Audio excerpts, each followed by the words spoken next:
Bom? Bom dia, meus amores, boa tarde, boa noite.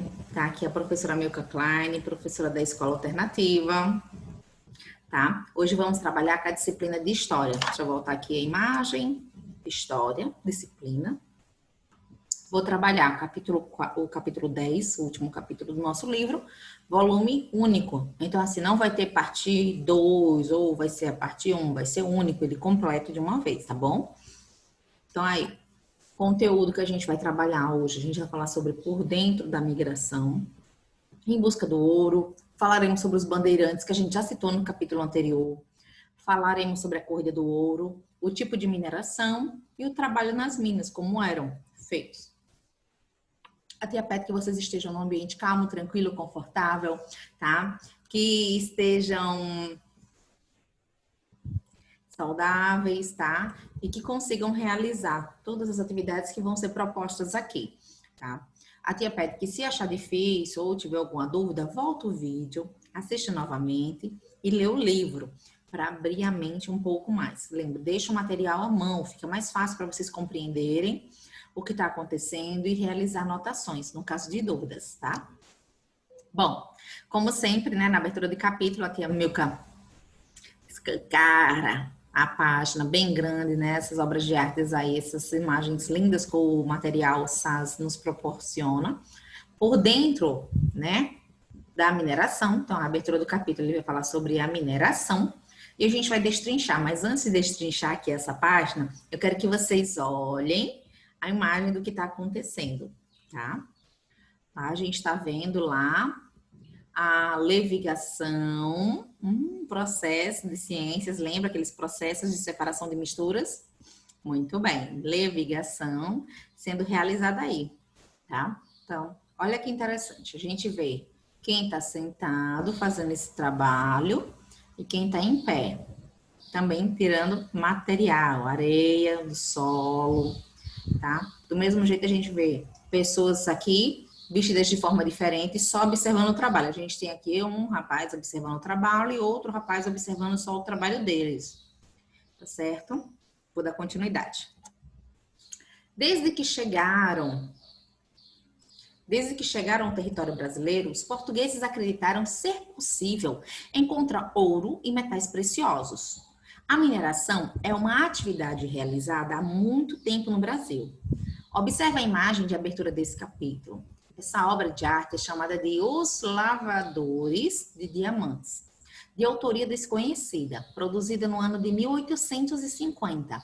Nela é possível perceber a exploração de pedras preciosas. Infelizmente, a gente não sabe quem é o autor, mas a gente vê aí a exploração, né, a retirada dessas pedras da natureza. Eu vou voltar aqui para vocês observarem melhor, tá? E a gente sabe quem está fazendo o trabalho pesado, né, minerativo, né?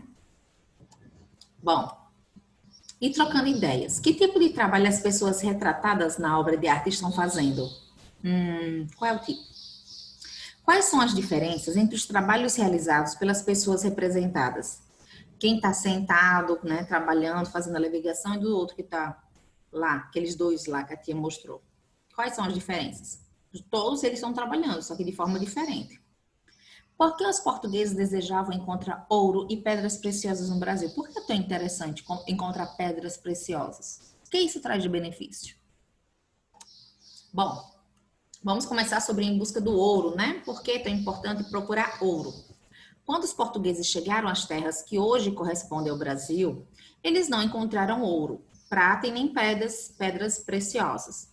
Isso fez com que os colonizadores explorassem o território por meio da extração do pau-brasil e da produção açucareira. Então, não foi de cara que eles descobriram que tinha produtos oriundos de mineração, tá? Pedras preciosas, ouro, metais, eles não encontraram isso. Então, eles fizeram o quê? O que que tem aqui que a gente pode lucrar, tá? Então, a gente vai lucrar com a extração do pau-brasil. Com o passar do tempo, aí eles começaram o quê? Vou produzir açúcar no Brasil, porque aqui a região, o clima é incrível para isso. A gente já estudou também no capítulo anterior. Por volta de 1680, o comércio de açúcar brasileiro na Europa diminuiu. Então, houve uma diminuição do uso do açúcar, da comercialização do açúcar. Se diminuiu a comercialização do açúcar, Portugal ainda está ganhando muito dinheiro? Não. A causa foi a concorrência com os holandeses, que também passaram a produzir açúcar em suas colônias na América Central. Tal situação aumentou o interesse de Portugal em encontrar pedras e metais preciosos no Brasil. Então, olha só, a Holanda, os holandeses, começaram a produzir açúcar lá pertinho deles, tá? Da Europa, bem pertinho. Então, ficava mais viável, mais barato comprar açúcar dos holandeses do que os portugueses. Os portugueses tinham que viajar até o Brasil, tá? Produzir, comercializando, transportar o produto do Brasil até a Europa para poder revender. Muito mais trabalho. Foram feitas várias expedições no território brasileiro para explorar os sertões, áreas poucos habitadas e distante das vilas fundadas no litoral brasileiro pelos colonizadores. Então, houve a necessidade de fazerem expedições, porque não adiantava só morar próximo da área litorânea. Por quê? Porque eles já tiraram o pau-brasil, extraíram a madeira, que para eles no começo era importante. Depois trabalharam com a produção de açúcar por um tempo. Foi incrível, mas com o passar do tempo, o valor do açúcar começou a reduzir, então eles precisavam de pedras preciosas, eles precisavam entrar dentro do Brasil. Entendeu a questão? Eles não ficavam mais na área litorânea, eles entravam dentro do Brasil para procurar pedras, procurar coisas importantes que ganhassem muito dinheiro, que houvesse lucratividade. A gente tem a imagem aí, né, na obra Partida de Monção, de Almeida Júnior, feita em 1897. É possível perceber várias embarcações em uma expedição pelos rios. Esse tipo de expedição é conhecido como monção, tá? Então aí a gente tem a monção, expedição para encontrar ouro e pedras preciosas. O objetivo dessas viagens era escravizar indígenas, perseguir escravizados fugitivos e encontrar pedras preciosas e metais, tá? Então olha que incrível. Então, sim, a monção era a função encontrar pedras preciosas, os metais, era. Mas eles iam atrás de mais escravos, eles iam procurar os indígenas ainda, e iam perseguir os escravos fugitivos, tá? Aqueles afrodescendentes. Pois é. Eles receberam o nome de entradas, organizadas e financiadas pelo governo português, e bandeiras quando eram realizadas por interesses particulares, calma. Então, assim, a monção era uma grande quantidade de pessoas que iam buscar benefícios dentro do território brasileiro. Que benefícios? Encontrar novos escravos indígenas, encontrar escravos fugitivos e encontrar ouro, pedras preciosas, ok? Só que tinha dois tipos de monção. Tinha as monção que vinham de entradas, que vinha direto mandado pelo rei de Portugal, e tinha as bandeiras. As bandeiras eram de interesse particular. A pessoa que queria encontrar pedras preciosas, escravizar novos indígenas ou procurar seus escravos que fugiam, faziam bandeiras, faziam monções que eram chamadas de bandeiras, tá?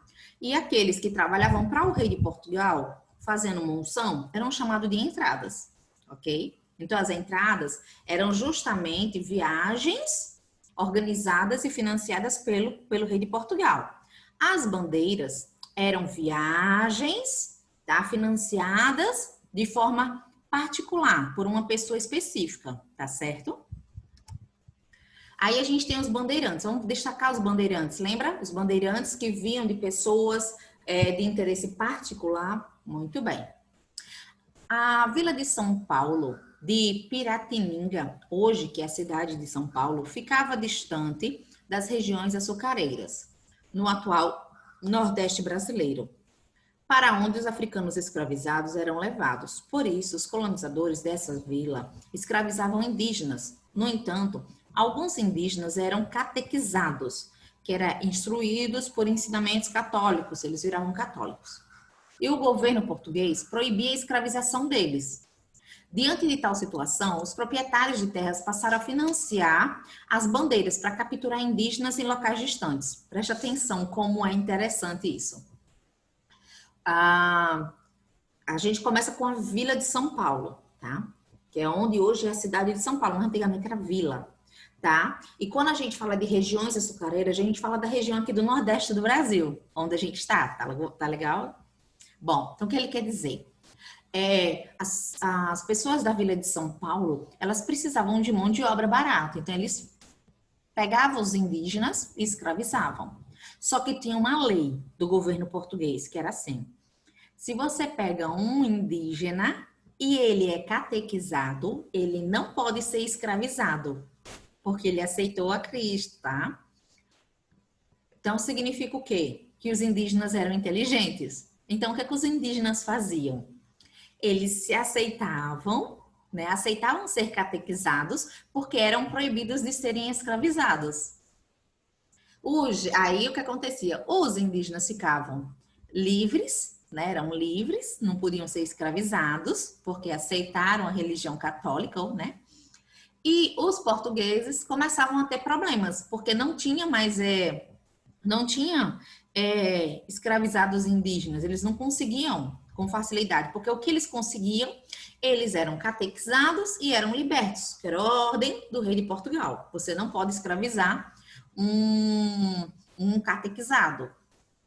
Então, o que eles fizeram? Eles tinham que procurar, tá?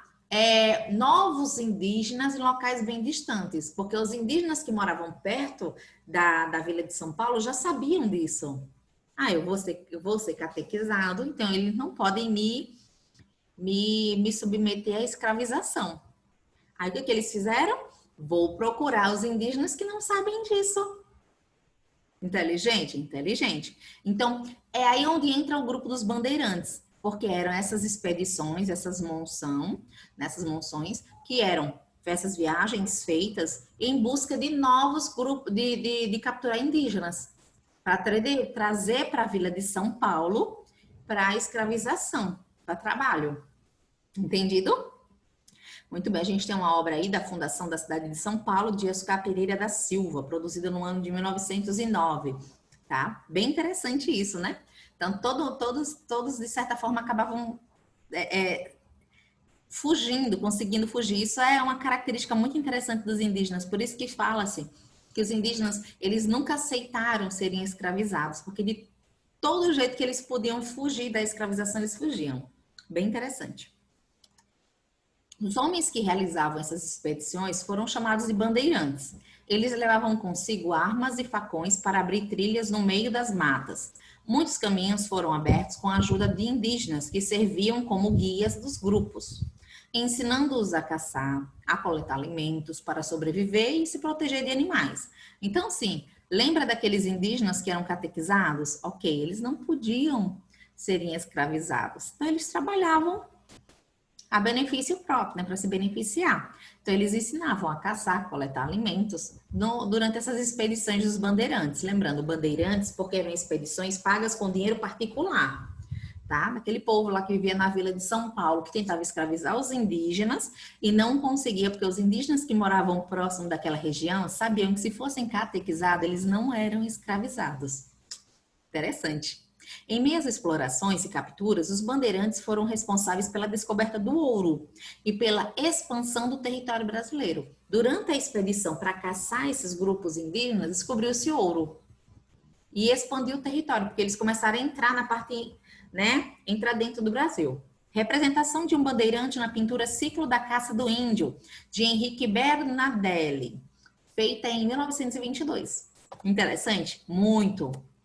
Bom, temos atividade que diz assim, ó, em 1500, Pero Vaz de Caminha escreveu uma carta ao rei de Portugal, informando sobre a chegada de Cabral ao território brasileiro. Uma afirmação, ok, é verdade. Leia a seguir um trecho dessa carta e depois responda os itens propostos. Você vai ler esse trechinho e vai responder, letra A.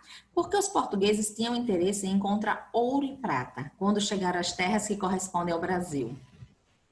E que outras atividades de exploração do território brasileiro foram realizadas pelos portugueses?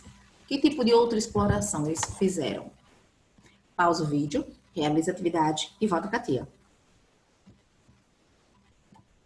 Bom, voltando aqui, a gente tem um trechinho que fala: até agora não podemos saber se há ouro ou prata na terra, ou outra coisa de metal ou ferro. Pero Vaz de Caminha. Tá claro aí que eles ainda não sabem, né, identificar nessa carta. Por que os portugueses tinham interesse em encontrar ouro e prata quando chegaram às terras que correspondem ao Brasil? Por que ouro e prata é tão importante? Gente, porque são itens preciosos, minha gente. Torna o país mais rico, mais forte, mais independente, tá? Na letra B, que outras atividades de exploração do território brasileiro foram realizadas? Se no texto diz que eles não encontraram ouro, metais preciosos, então, qual era a atividade, a exploração que eles podiam realizar no território brasileiro? Gente, extrair madeira e produzir açúcar. Só isso. Porque eles não sabiam que tinham materiais preciosos aqui. Deu para entender? Se você acertou, você continua com a tia Milka. Se não, você faz a correção agora para o vídeo, faz a correção e depois volta com a tia. Beijo. Voltando, segunda questão. Marque X nos objetivos das entradas e das bandeiras. Temos vários objetivos aí. E na terceira questão ele fala: as bandeiras foram expedições que, por mais de um século, provocaram o deslocamento de grupos de homens por áreas brasileiras. Escreva uma contribuição das bandeiras para o Brasil. Qual foi a contribuição que as bandeiras deixaram ao Brasil? Lembre, elas foram responsáveis por se deslocar, levar homens da área litorânea para o centro do Brasil. Que contribuição isso traz para a gente? Pausa o vídeo, realiza as marcações e responde, e depois volta para a gente corrigir a atividade. Beijo. Bom, na segunda questão ele fala: marca o X nos objetivos. Tem mais de um. Explorar as terras do litoral brasileiro para extrair para o Brasil? Não, esse não era o objetivo de entradas e bandeiras. Entradas eram aqueles grupos formados pelo rei de Portugal. Bandeiras eram os grupos formados de forma independente, de forma particular.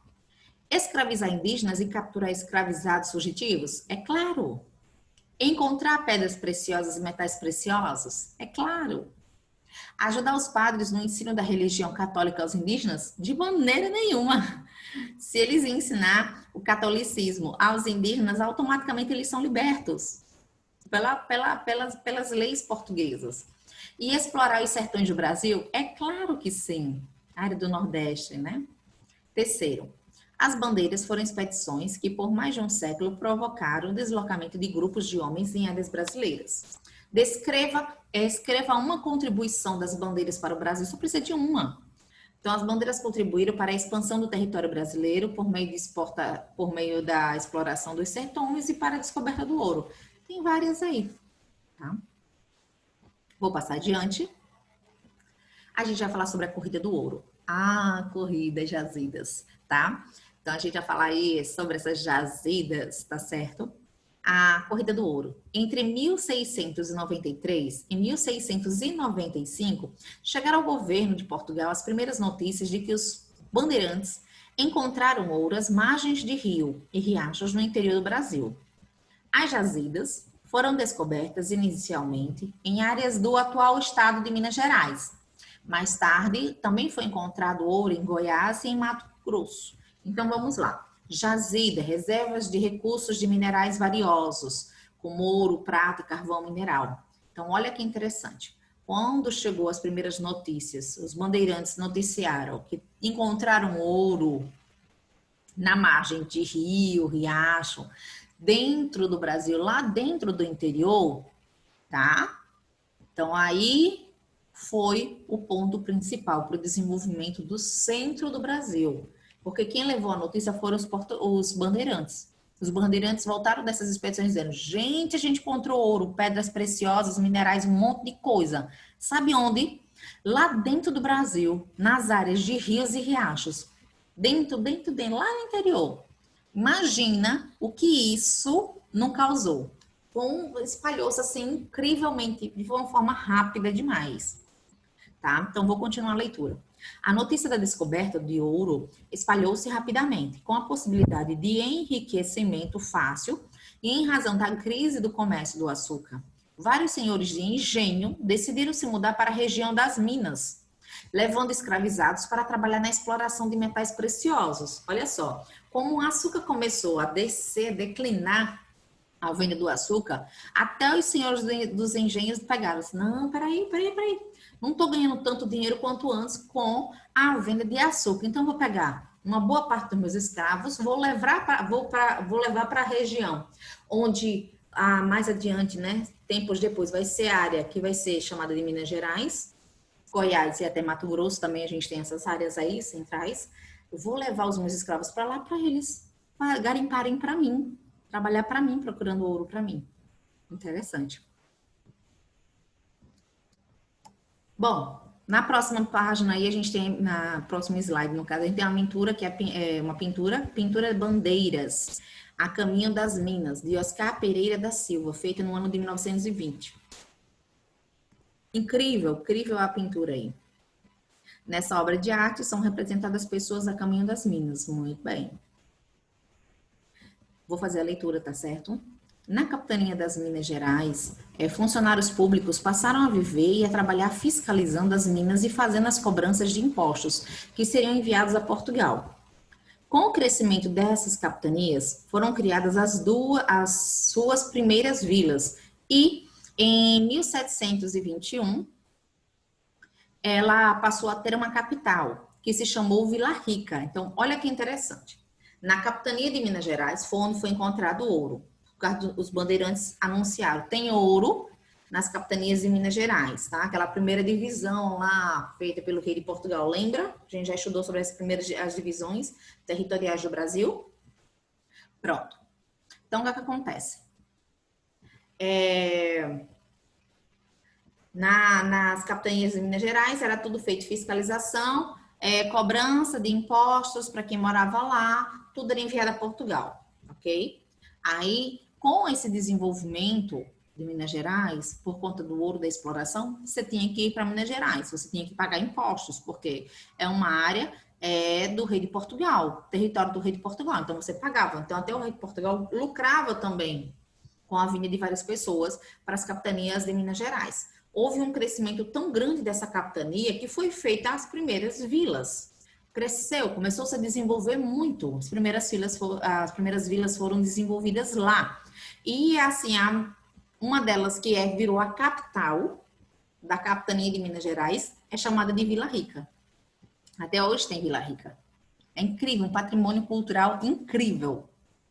Então, aí, dessa forma, a descoberta do ouro e de pedras preciosas provocou deslocamentos de pessoas que povoaram o interior do território brasileiro e fundaram diversas vilas. Então, olha que interessante. Essa descoberta do ouro fez com que as pessoas corressem para essas áreas de interior do território brasileiro e desenvolvessem novas vilas.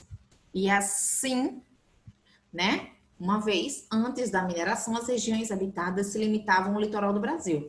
Então, o que acontece? A gente começou a ocupar a área interna do Brasil, a fazer com que houvesse um crescimento populacional dentro do Brasil, e não mais somente a área litorânea. Por que tudo isso aconteceu? Por causa da descoberta do ouro e de pedras preciosas, tá?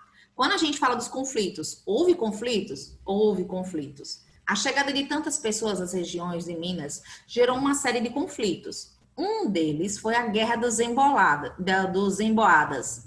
Gente, preste atenção que essa é bem interessante essa guerra.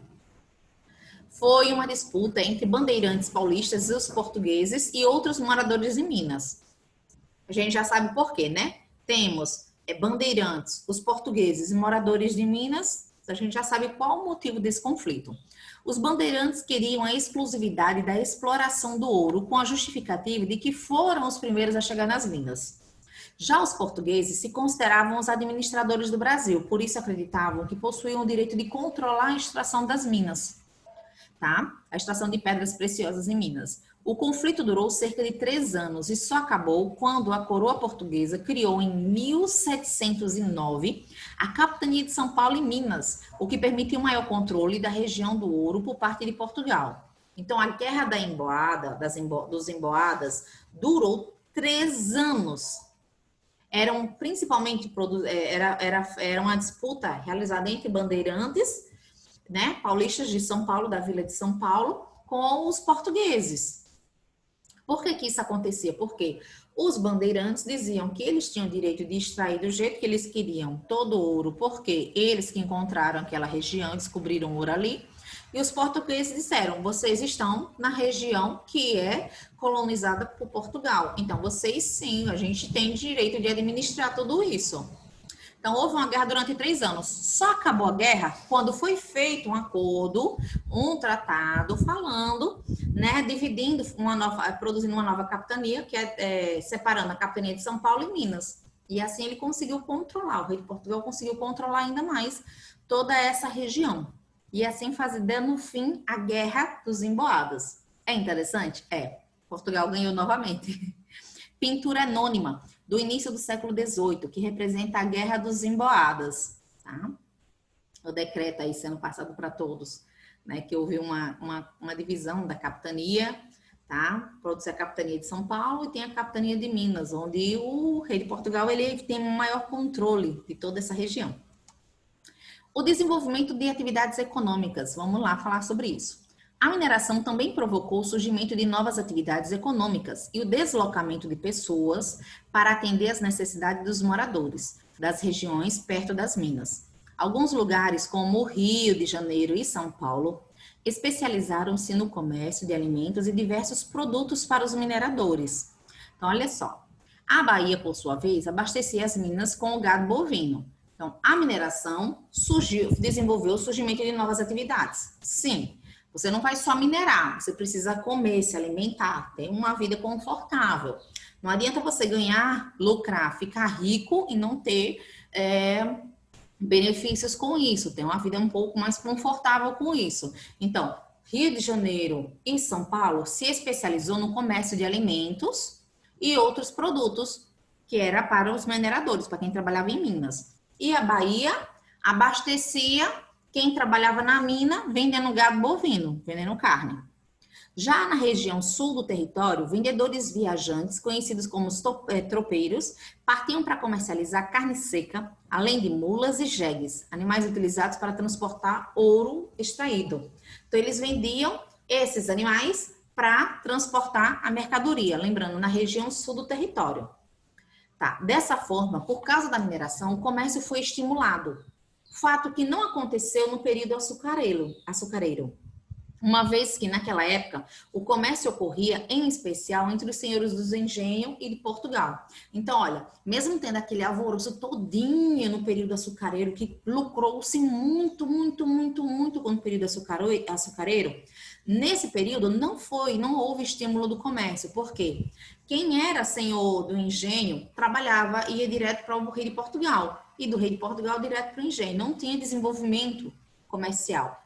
Quando a gente trabalha falou-se da mineração, do ganho de ouro, houve a necessidade de ir para o centro do Brasil. E assim houve necessidade de trazer novas atividades econômicas para suprir a necessidade de quem trabalha ali. Tanto quem é minerador, para quem é que está ganhando dinheiro, quem está lucrando e está enriquecendo com aquilo. Então, houve um estímulo muito grande no comércio. Tá? Vou pedir para vocês pausarem um pouco, realizar a atividade da página 71. Pausa o vídeo, realiza a atividade e volta com a tia Milka. Tá certo? Beijo, beijo, beijo, beijo. Bom, voltando, a gente vai falar dos tipos de mineração. Tem minerações diferentes? Tem sim. Na região das minas, existiam 2 tipos de mineração. Uma mais simples, chamada de faiscação, e a outra mais completa, nomeada mineração de lavra. Então, a gente tem 2 tipos de mineração, a faiscação e a mineração de lavra. O que era faiscação? Faiscação era retirada na beira dos rios, tá? Então, ele pegava na beira dos rios, ia na bordinha do rio lá e retirava essas pedras. A principal ferramenta da atividade era a bateia, semelhante a uma peneira, feita de madeira ou metal, usada para encontrar ouro e pedras preciosas, em meio à água ou ao cascalho. Com o agitamento da bateia, era possível identificar o metal. Então, ele balançava e assim conseguia ver o metal. A água levava a areia e ficava só os itens pesados, como metais. A mineração de lavra, por sua vez, consistia em escavar morros para encontrar o ouro. Nesse caso, eram utilizados muitos escravizados e várias ferramentas, entre elas a picareta. A mineração de lavra rendia uma quantidade maior de ouro e, por isso, era a preferida entre os mineradores. Era, porém, exercida apenas por mineradores mais ricos, que tinham um número maior de pessoas escravizadas. Então, a mineração de lavra era escavar o morro para encontrar o ouro, tá? Aí eles precisavam o quê? De muita mão de obra escravizada para isso, tá certo? Rendia maior lucratividade? Rendia, tá? Porque a faiscação, a pessoa tinha que ir na borda do rio, balançar a peneira para conseguir ver se encontrava. Já na mineração de lava, ele ia lá e escavava o solo, tá? Para fazer esse processo, tinha que se ter muitas pessoas escravizadas. Bem interessante. A gente tem aí a mina, né? A mineração de lavra. Corredor da mina de Passagem, em Minas Gerais. A exploração feita nesse local era de tipo subterrânea. Fazia um buraco por debaixo do solo, dos morros e montanhas. Interessante. E como eram os trabalhos nas minas? Sim, nas minas, nessa região. Fazia um buraco dentro da montanha. Grande parte da população da região das Minas Gerais era formada por africanos e seus descendentes. A maioria deles escravizados. Essas pessoas realizavam trabalhos pesados, como a extração do ouro e pedras preciosas. A abertura de na abertura de Minas, os desvios dos cursos de água, a construção de represas, entre outros serviços, tudo isso era feito com a mão de obra escravizada. Então, não só se tirava, como posso falar, solo. Eles faziam outros trabalhos pesados, tá?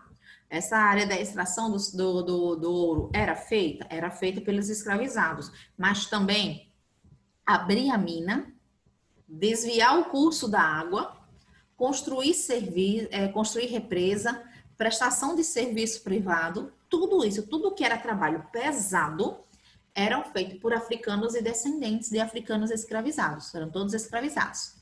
As condições de trabalho nas minas eram precárias. Vamos prestar atenção nesse detalhe.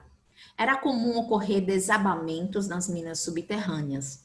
Na mineração de lavra, por exemplo, que ocorria principalmente no inverno, os escravizados ficavam muitas horas com parte do corpo imersas em águas em baixas temperaturas, procurando por ouro.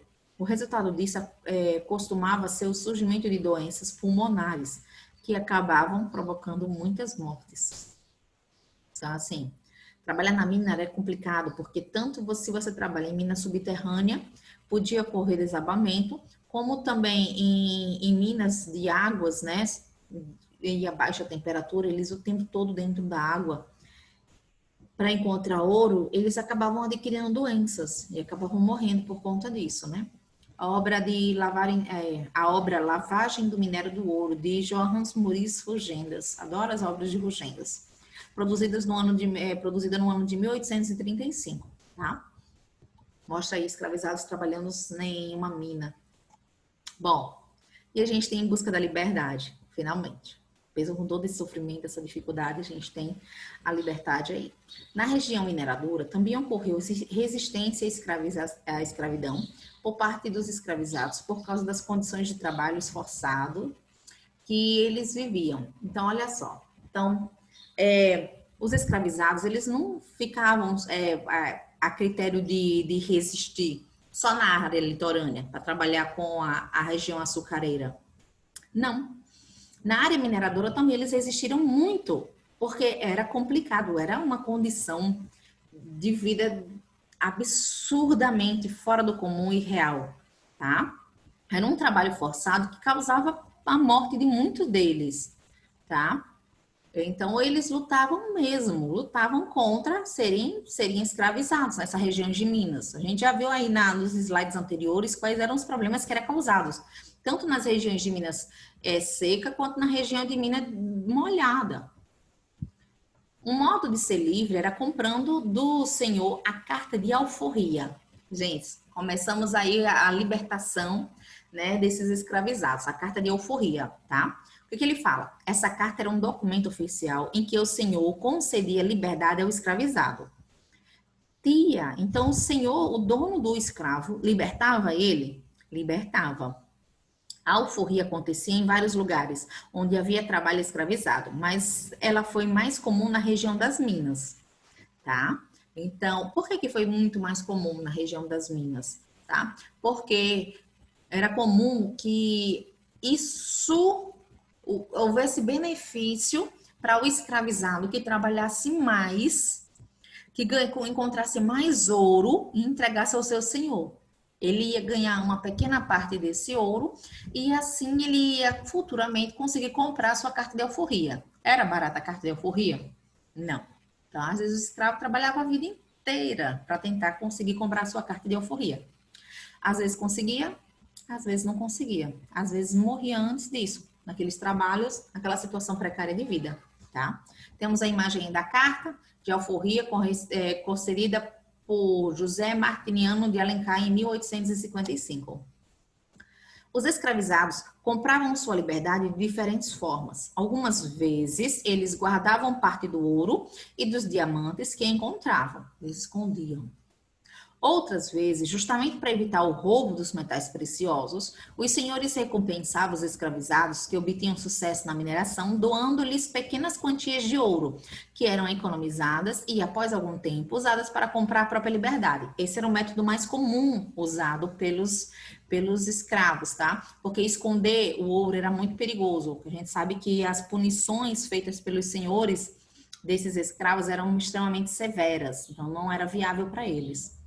Além disso, o ciclo do ouro não durou muito tempo. O esgotamento das minas gerou o aumento nas alforrias, já que os senhores não tinham mais condições de manter escravizados. Então, chegou a um limite onde já não tinha mais ouro. Se não tinha ouro, como é que ele ia manter o escravizado? Aí ele começou a ter que, a longo prazo, ir libertando esses escravizados. Porque, lembrem, eles são obrigados a cuidar também desses escravizados, ter determinados cuidados, tá? Vou pedir para vocês realizarem atividades das páginas 74 e 75 com muito amor, com muito carinho, com calma, tranquilidade. Pausa o vídeo, faz com tudo. A tia aqui já deixa um beijo, despede-se, tá? Diz que ama muito vocês e espera que tudo dê certo, tá? Beijo, beijo, beijo, beijo. Tchau, tchau, tchau.